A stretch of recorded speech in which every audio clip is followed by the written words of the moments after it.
The tremors continue long after the last of my classes have ended.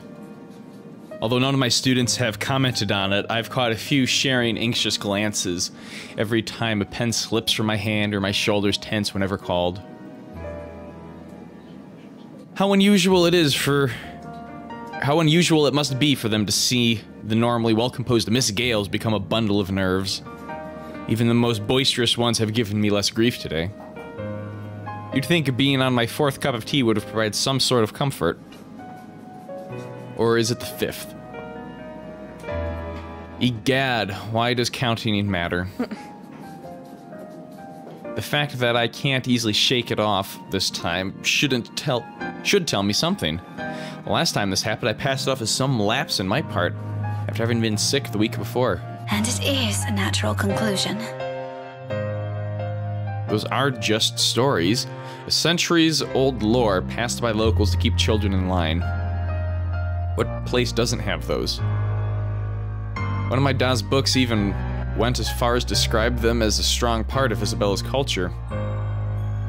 Giant trees, women who feed on unborn children straight from their mother's womb. Or hell, there's even that one story about a demon baby.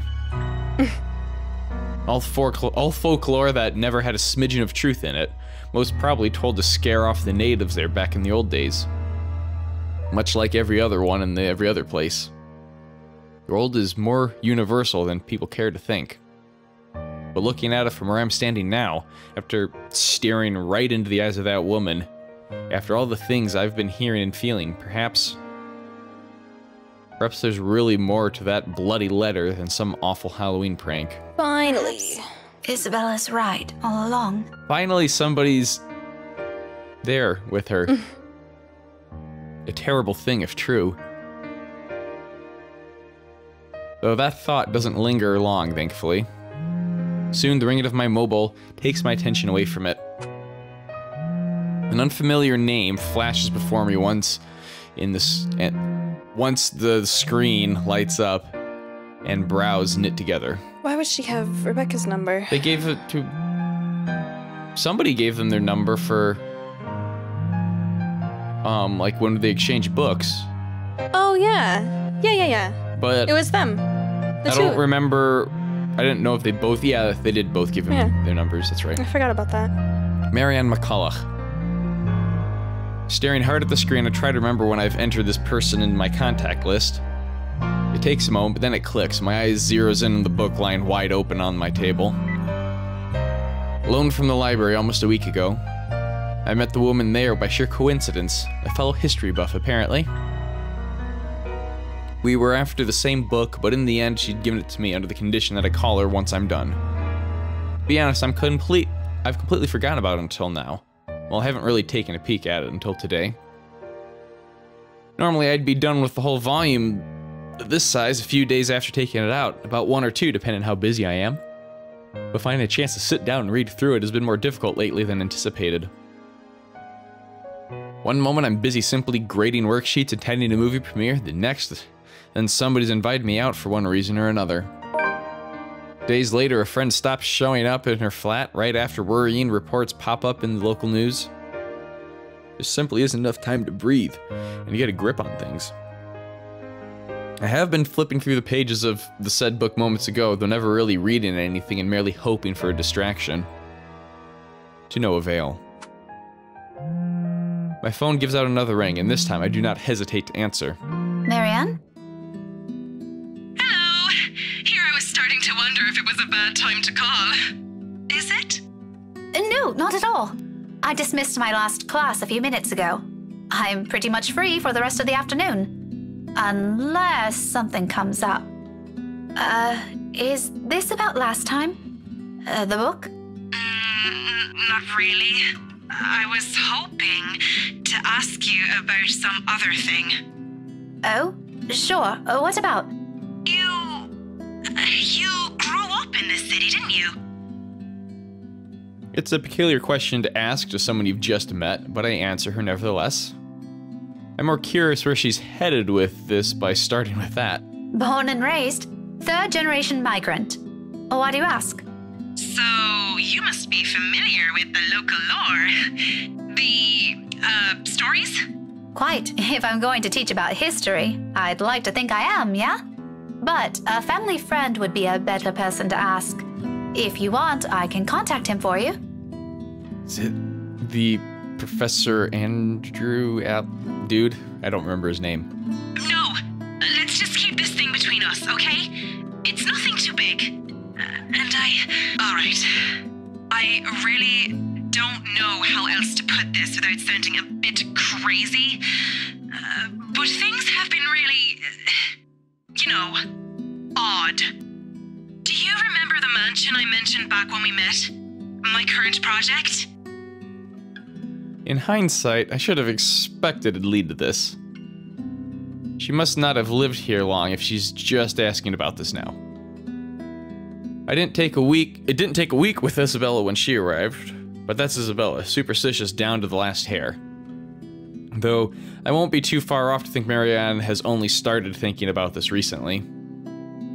She's working on the damn house itself.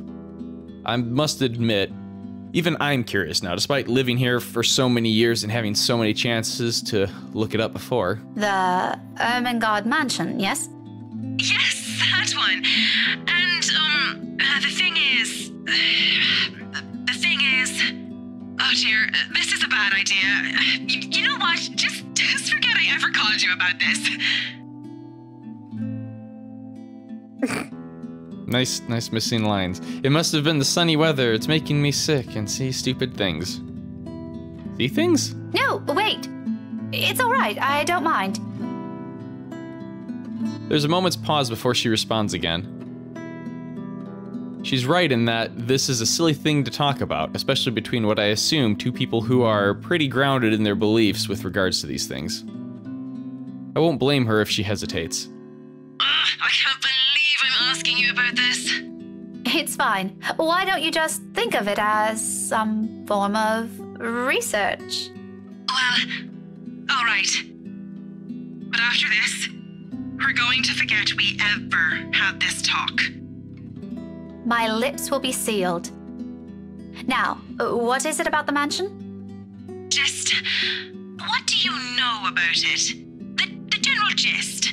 The place's past. What happened to the owners? Anything you can give me. Let's see.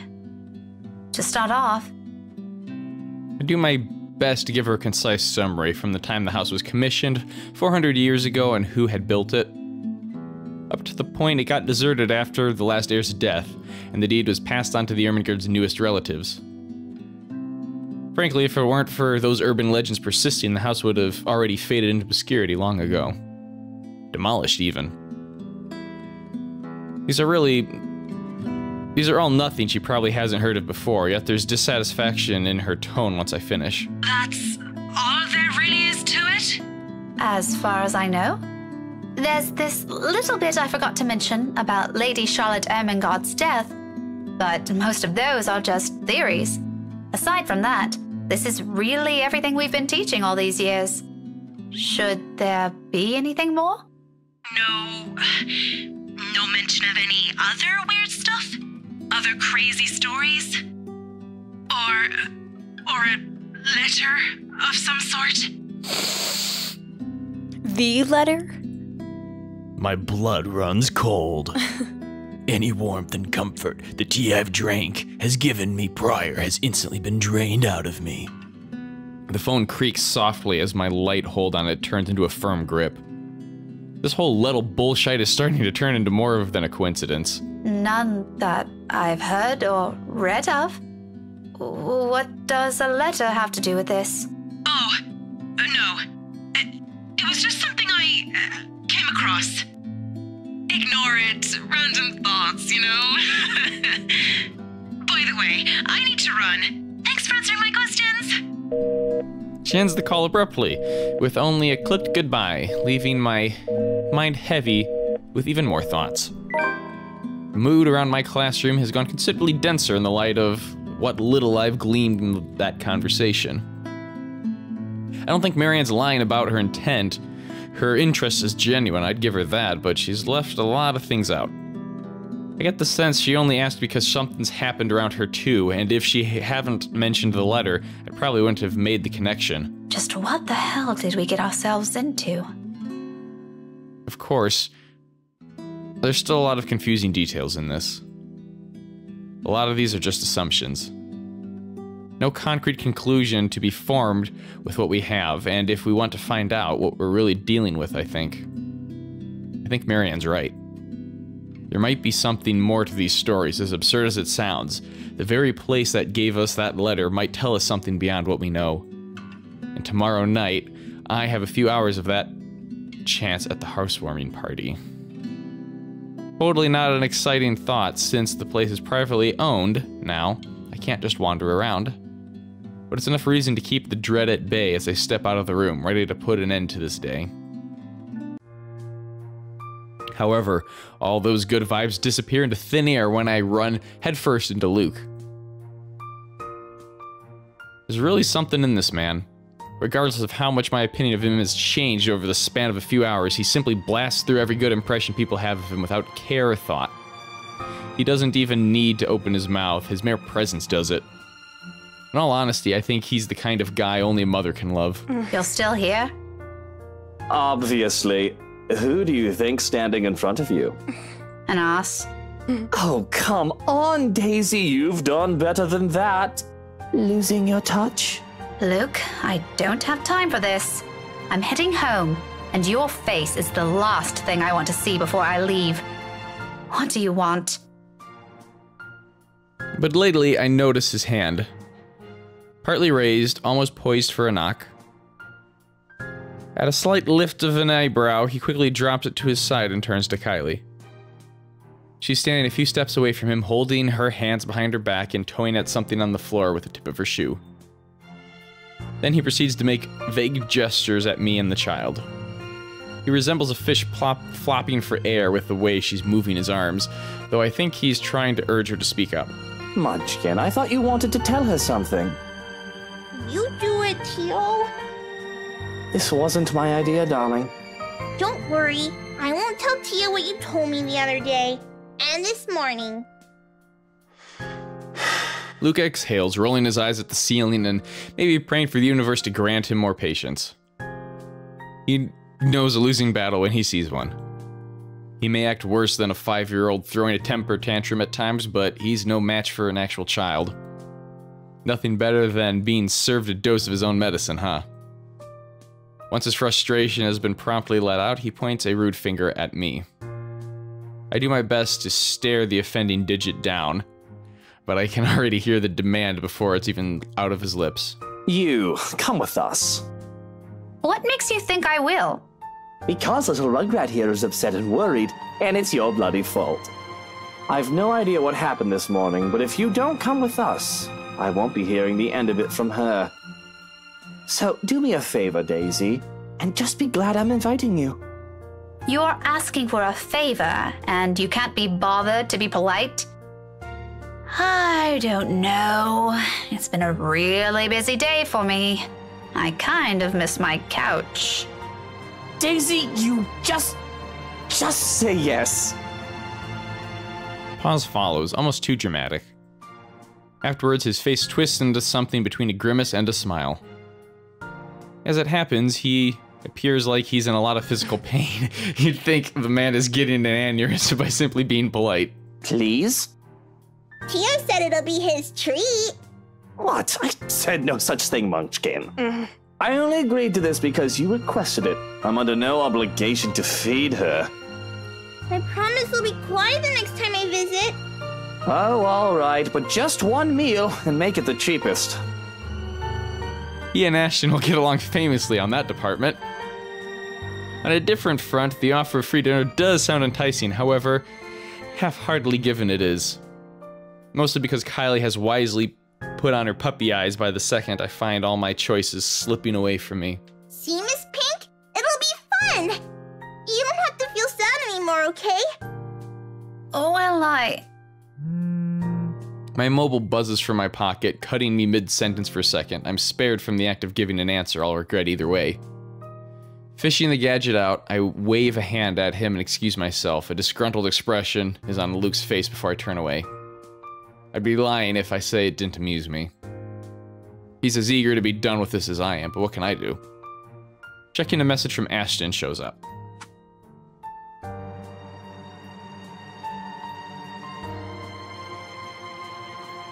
I'll be around Samuel this evening. Need to meet someone in the area. I might have to drop by yours and Isabella's place after. See ya.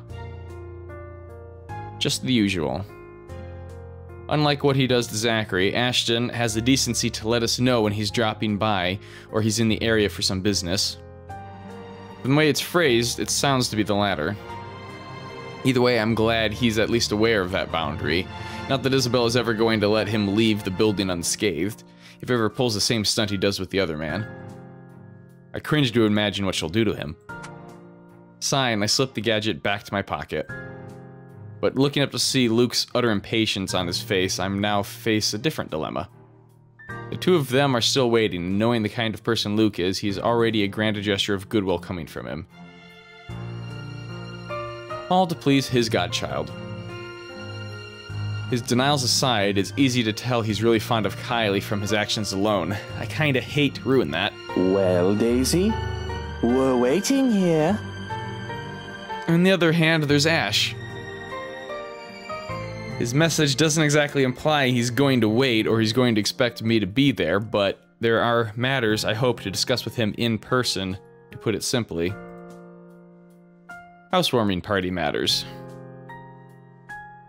With inviting Isabella out of the question, I only have Zach and Ashton. Although the former has already made it clear he'll be busy this weekend, as well, Ashton has been my first choice from the start. Even if he detests attending gatherings like this. It's company that counts. We can be miserable together. But that's the problem, isn't it? He hates them, and it's very likely his answer will be a flat no. I'd rather not hear that. If by some miracle he agrees to it, he'll probably be sulking the whole party. If not really a tough choice, it's not really a tough choice when you put it like that still. I was worried he was gonna do this the whole time. I think if she doesn't go back to her apartment, she'll be upset that she missed Ash, or like if she goes back, she'll be upset that he didn't show up or something.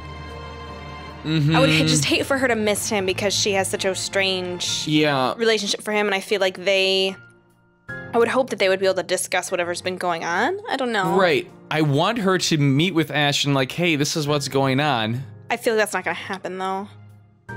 Like it wouldn't. Well, I feel like this is a chance to do that in a way. What I'm worried is the fact of that we go with them and never get the chance to talk with Ashton about this stuff, because at the party, we saw Becca at the party from other people's perspectives, and she was always like distant from Ashton and never was talking to him. So I feel like if we're going to be talking to Ashton before the party, it'll be bad. This is the only time we're going to have a chance to do it. But what my thought is like, what could we learn? It's like, are we going to learn something really good and helpful if we go? With Luke, you mean? Yeah, if we go with these two, or is us going with them going to cause something bad to happen and us not be able to? Because no one's really everyone's putting together random pieces on their own.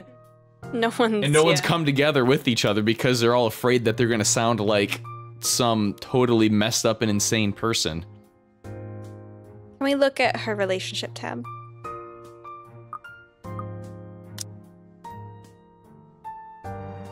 Okay. So I think his went back up a little bit. Yeah, we were nice to him and like...